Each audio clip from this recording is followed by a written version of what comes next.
Good morning.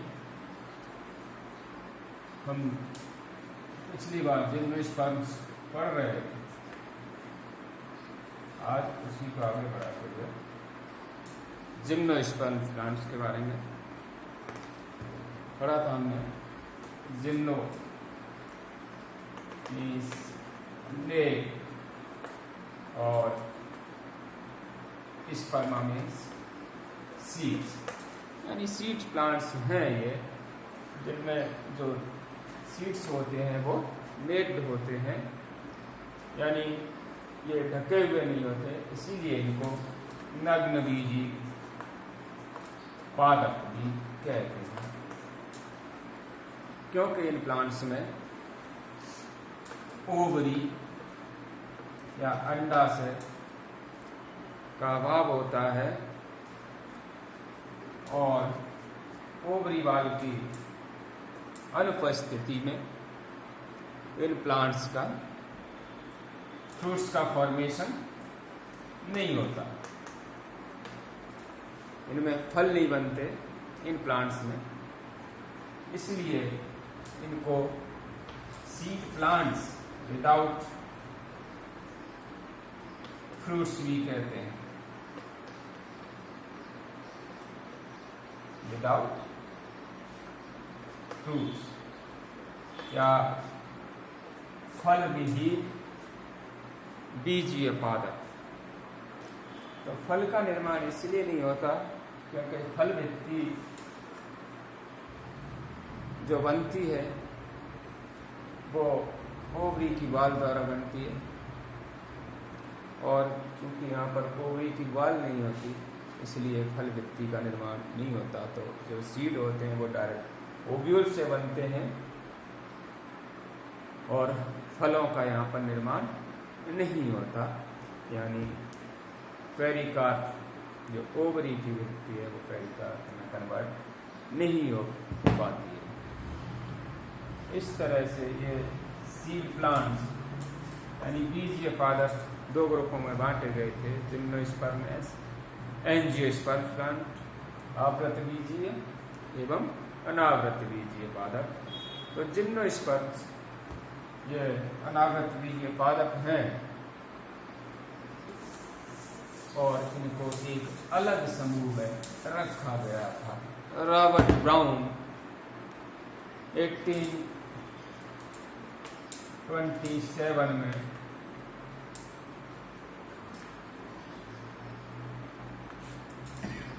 In plants को एक अलग पादप ग्रुप में मान्यता प्रदान की थी और उन्हें साइकेड्स और कॉनिफर्स के मादा पुष्प होते हैं उनको उन्होंने बीजांड या ओव्यूल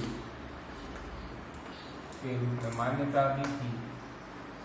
जब हम इसको देखते हैं तो बेंथम ओकर ने उनका जो क्लासिफिकेशन था, बेंथम एंड हुकर, उन्होंने इन प्लांट्स को जो मोनोकॉट्स और डाइकॉट्स के मध्य रखा था, जो कि एक ड्रॉबैक है, सबसे बड़ी उनकी कमी थी उस क्लासिफिकेशन की।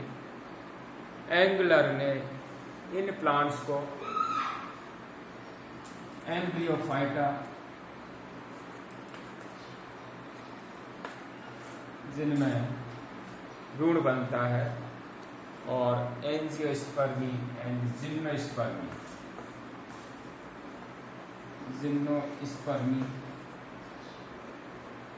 एंड एंजियोस्पर्मी प्लांट्स में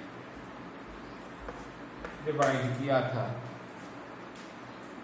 बीरबल साहनी जो कि इंडियन बॉटनिस्ट थे, उन्होंने इनको फाइलोजेनी के आधार पर क्लासीफाई किया था या वर्गीकृत किया था। इसी तरह से चैम्बरलिन ने 1934 में इनकी संरचनात्मक आधार पर इनको साइकेडोफाइटा कॉनिफेरोफाइट्स में विभाजित किया था। मीन्स इनकी संरचना किस तरह की होती है, वुड वगैरह इनकी संरचना किस तरह की होती है, जैसा कि हम जानते हैं वुड, मेनोजाइलिक एंड पिक्नोजाइलिक वुड। तो यहाँ पर जो वुड होती है उसमें पित्त वेल डेवलप्ड होता है, कॉर्टेक्स की सेल्स होती हैं वो लूजली अरेंज्ड होती है, मेडुलरी रेज वगैरह होती है वो चौड़ी होती है। तो इसकी जो वुड है वो ज़्यादा कॉम्पैक्ट नहीं होती, जबकि इस तरह की जो वुड है उसमें पित्त नहीं पाया जाता है और रिड्यूज हो जाता है। कॉर्टेक्स की सेल्स होती हैं वो कॉम्पैक्टली अरेंज्ड होती हैं, मेडुलरी रेज हैं उनकी जो चौड़ाई है वो काफ़ी कम होती है, रिड्यूस्ड होती है। तो यहाँ पर बहुत ही ड्यूरेबल इस तरह की वुड होती है वो पिक्नोजाइलिक जो कॉनिफर्स में पाई जाती है और इसकी इकोनॉमिक इम्पोर्टेंस काफ़ी ज़्यादा। तो अलग अलग साइंटिस्ट ने, अलग अलग बॉटनिस्ट ने इनको अलग अपने तरीके से डिवाइड किया। तो यहाँ पर अपन अगर जो इम्पोर्टेंट क्लासिफिकेशन वो स्पोर्ने का है इसके बारे में डिस्कस करेंगे। तो स्पोर्ने 1965-71 इन्होंने जिम्नोस्पर्म्स को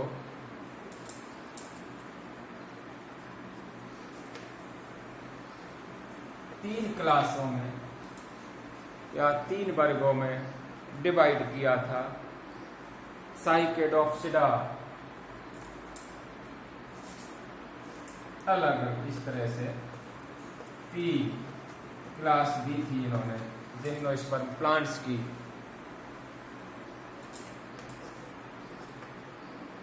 डॉप्सिडा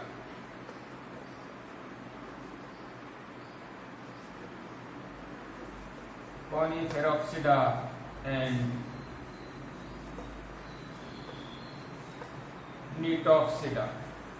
तो थ्री जो क्लासेस हैं उसमें इन्होंने डिवाइड किया था कॉनिफर्स को, सॉरी जिम्नोस्पर्म्स को, और साइकेडोप्सिडा, कॉनिफेरोप्सिडा एंड नीटोप्सिडा इस तरह से इन्होंने तीन क्लास में डिवाइड किया था।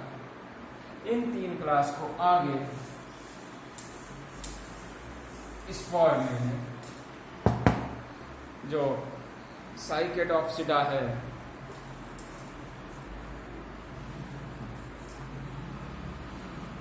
उसको 4 ऑर्डर्स में बांटा था, डिवाइड किया था। नंबर फर्स्ट जो अपनी है जो ऑर्डर्स हैं टेरिडो स्पर्मेस जनरली, इसमें जो प्लांट्स हैं फॉसिल प्लांट्स या इनको सीड फंड्स भी कहते थे और उनको रखा था टेरिडो स्पर्मेस। सेकंड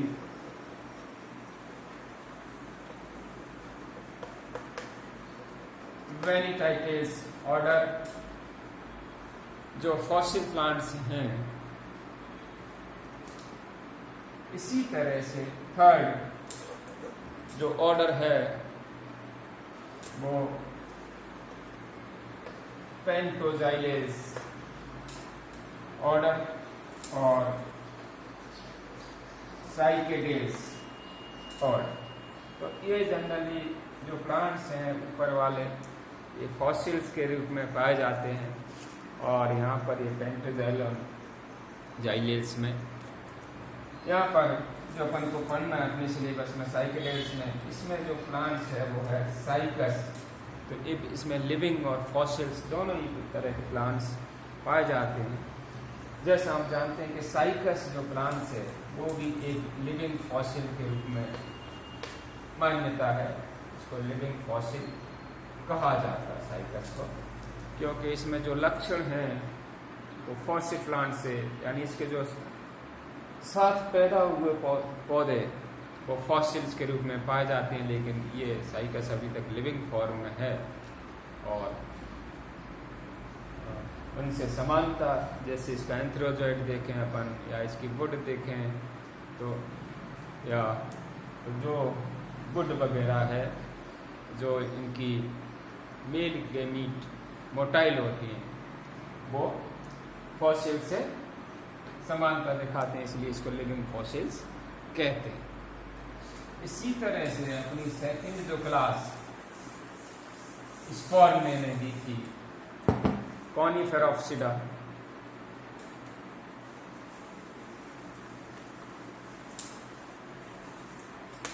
कॉनिफर्स प्लांट्स, जिसमें अपने पाइनस हैं, एबीज हैं, कॉनिफर्स जिनकी आउटर मॉर्फोलॉजी जो कोन के समान हो जाती है इस तरह से, तो इसमें भी इन्होंने 4 ऑर्डर्स में इसको डिवाइड किया था।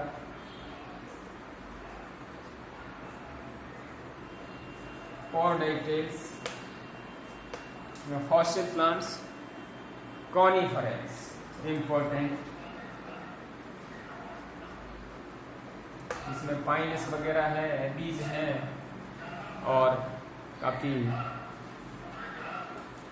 इम्पोर्टेंट प्लांट है, लिविंग प्लांट्स हैं, कोन्स के रूप में मॉर्फोलॉजी होती है इनकी। आगे अपन डिस्कस करेंगे इनका।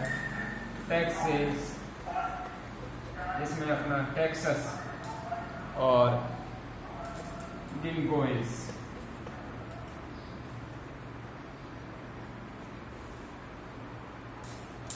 गिंगोइस,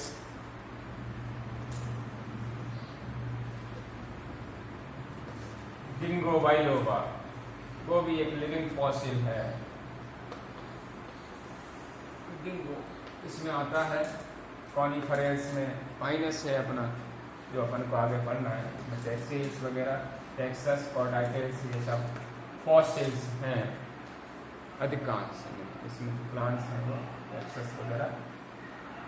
तो यहाँ पर कॉनिफर्स में अपन जो पाइनस की लाइफ साइकिल पढ़ेंगे अपन। लास्ट जो क्लास इनकी है जिम्नोस्पर्म की, वो नीटॉप्सिडा, और इसमें सबसे एडवांस प्लांट या एडवांस जिम्नोस्पर्म्स होते हैं। इसमें जब अपन फ्लावर्स की संरचना देखेंगे तो स्पाइक वगैरह या माइक्रोफाइल जैसी संरचना बन जाती है जब अपन एफिडा की फीमेल फ्लावर के बारे में डिस्कस करेंगे या उसकी संरचना के पढ़ेंगे। तो इसको यहाँ पर 3 ऑर्डर हैं। नंबर 1 नीटेस, जिसमें नीटम आता है। इन प्लांट्स में वेसल्स पाई जाती है। नीटम, एफिड्रेस, एफिड्रा, एफिड्रा जिसकी अपन को आगे चल के लाइफ या पूरा इसकी स्टडी करनी अपने सिलेबस के अनुसार। एफिड्रा और सबसे है बेलविसिया, जिसमें बेलविसिया। तो इस तरह से जो स्पॉर ने थे, उन्होंने 3 इसके क्लासों में डिवाइड किया था, और उसमें 4 क्लास में साइकेडोप्सिडा और 4 में ही कॉनिफेरोप्सिडा, और फिर 3 ऑर्डर इन्होंने नीटोप्सिडा के दिए थे और इस तरह से क्लासीफाई किया था। नेक्स्ट अपन इन सभी ऑर्डर्स के क्या क्या लक्षण हैं, क्या विशेषताएं हैं, आगे डिस्कस करेंगे।